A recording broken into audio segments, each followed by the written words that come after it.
Hi, we are the Wolves, and we have the ZPA Academy case scenario number 2. My name is Alicia Munoz Galvan. My name is Osvaldo Marvez Arquiz. I'm Catherine Harrell. My name is Marta Galvan. And my name is Anna Bishop. So to give you a little bit of background information on our case, so we are employed by ZPA Academy to create an optimum strategy that will increase the development of the school and propose a new contract for Ms. Munoz. Currently, Ms. Munoz has been working for ZPA for the past 10 years and has performed excellently. However, she has been scouted by several top schools on the East Coast who are expected to triple her salary when her contract with ZPA expires. We are suggesting to the board a contract under strict conditions for Ms. Munoz to follow because of her past implications. This means that she'll be closely monitored on her performance for the duration of her new contract. Now I'll pass it over to Alicia, who will talk about our WBS. Okay, as you can see here, this is our WBS, and we had a total of 7 major deliverables in our project. And they were the implementation of AP classes, the integration of interrelated activities, implementing improvements in advertising and marketing, the construction of stadiums and fields, identifying tax breaks, increasing enrollment and tuition, and finally, allocating funds and prioritizing projects. You can also see the hour breakdown allocation on the WBS that is shown here. In the interrelation activities, we included the introduction of different sports programs and implementation of extracurricular activities for the high school level. In order to compete with Rancho Solano Prep, which is one of our biggest competitors, we have decided to include basketball, soccer, and volleyball, which are all also offered by them. Along with implementing sports, must come the construction of stadiums and fields, which is also one of our major deliverables. Since Mrs. Munoz's contract will only be a year in length, we know that the construction of these will not be possible to do in that period of time. However, she will be in charge of selecting the top candidates of suppliers and engineers that will then be presented to the board for selection. Since Rancho Solano is a preparatory school, we will also be including AP classes in 3 subjects, which include Calculus 1, Calculus 2, Chemistry, Physics, English Language and Composition, and English Literature and Composition. One of ZPA Academy's biggest strengths is their low prices, and even with the increase in tuition, they will still be offering a tuition that is around $1,500 less than Rancho Solano's 9-12 tuition.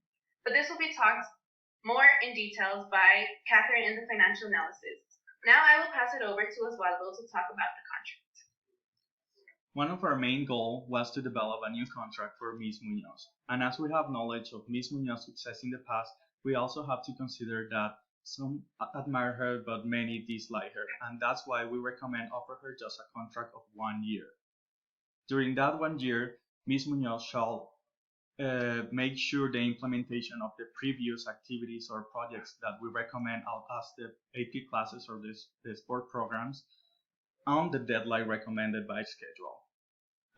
She shall provide also monthly updates to the board of how those projects are going, and in case of an extreme case that she need to make some change, it has to be pre-approval by the board.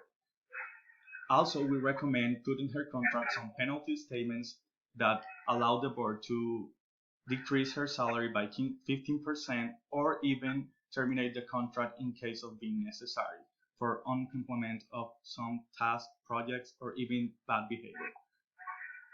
By the other hand, Ms. Munoz shall present a rise of her salary of $2,000 per year.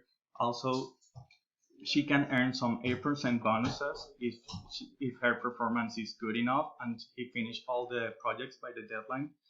And we will provide her an assistant that will help her to on all her activities. The assistant will also inform to the board Ms. Munoz behave, and also will limit the contact of Ms. Munoz with the rest of ZPA personnel. That way, the people that is not comfortable with her can just deal directly with the assistant instead of Ms. Munoz.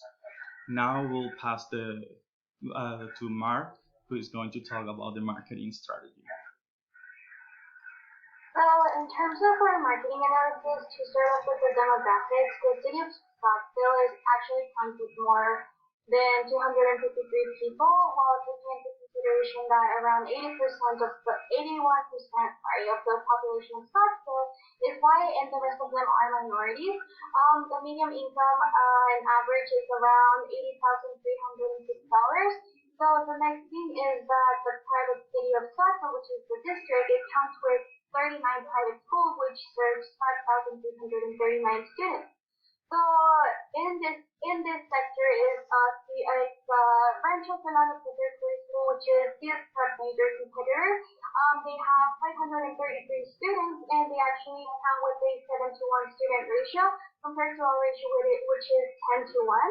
So at the same time, likewise, they do offer many extracurricular activities, and they also offer sports as for all of their students. So in order to reach it to our committee, our marketing tactics, so we want to provide comfort for all of our students. So we need to assess our previous situation in order to be inclusive to the needs of every single person of the community. So at this part, what we want to do is we want to create our presence through social media, TV ads, and newspapers in order to reach out to our audience, which are actually parents and students who are able to already plan for their education. And more about prices and the financial today, we'll have Catherine, which will be talking about the analysis. So for our financial analysis, we have the following estimations and calculations. The total revenue for this current year we calculated to be $15.5 million for Zia Prep Academy. The year of Ms. Munoz's contract, we project that the total revenue will be $17.8 million. We are calculating that your gross profit at ZPA will increase by over $1.9 million with the one-year contract of Ms. Munoz if she completes her duties outlined in the contract we proposed earlier. By implementing a 10% increase to your tuition, the tuition will go from $10,000 to $11,000 for grades K through 5th. We are expecting this grade group to increase its population from 623 students currently to at least 643 students. $12,000 to $13,200 for grades 6 through 8th, and this grade group is expected to go from 389 students to 402 students. And $18,000 to $19,800 for grades 9th through 12th. This grade group is expected to go from 260 students to 269 students. This obviously is not a total of the 64 students we have required, but if Ms. Munoz can recruit more high school students and kindergarten students, for example, we don't want to place an exact number restriction per grade group. We suspect that the increase of tuition and increase of students that the financial health of the school will continue to prosper. With the additional student tuition, the total comes to $569,000 in extra tuition revenue. We also believe that the faculty and additional staff that we're hiring will not have a negative impact on revenue simply because of the rise of tuition costs and additional students. We are also ensuring that we keep ZPA's 10-to-1 student-teacher ratio. The additional $30,000 we are adding to Ms. Munoz's salary should also have no impact on your revenue. We believe that this should incentivize her enough with the addition of 3 weeks of vacation we've allowed her to take to stay on board at Zia Prep Academy instead of leaving for a different school. Adding an administrative assistant for Ms. Munoz for an additional salary of $60,000 is also taken into account in these numbers. This measure is to help combat faculty and staff leaving if Ms. Munoz stays, since the board has mentioned this is a concern that they have. Now I'll pass it on to Anna to talk about the project requirements document. Alright, so for our project requirement document, there's a few objectives. One of them is obviously to develop an optimum program to increase the school's overall enrollment. Another one would be to expand the school's facilities, equipment, and interrelational activities. A key milestone that Ms. Munoz needs to keep in mind is that she has to increase enrollment and tuition within the first year of her contract. And so that would mean that she would need to complete this increasement of enrollment and tuition, such as implement AP classes within the first 3 months of her contract. A couple of assumptions that can be made. So the implementation of the sports programs, AP classes, and extracurricular activities will increase overall enrollment by 64 students for this first year. The increased enrollment will help run out. The increase in enrollment will lead to running out of space, and that is why we will be adding on to our facilities.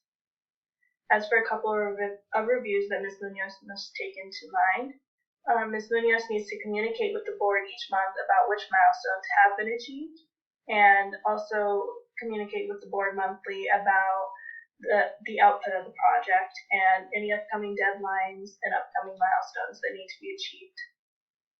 As for the change management plan, Ms. Munoz won't be able to change whatever she wants whenever she wants. She needs to get the board's approval before she can make any changes, such as changing the timeline of the implementation of the AP classes. Like I said, she needs to get the board's approval. Lastly, for our penalty statement, we decided that the board has the option to penalize Ms. Munoz up to 15% of her annual salary if she does not increase enrollment by 64 students during the course of her contract. So that is all we have for you. Thank you for your time, and if you have any questions, please feel free to contact us.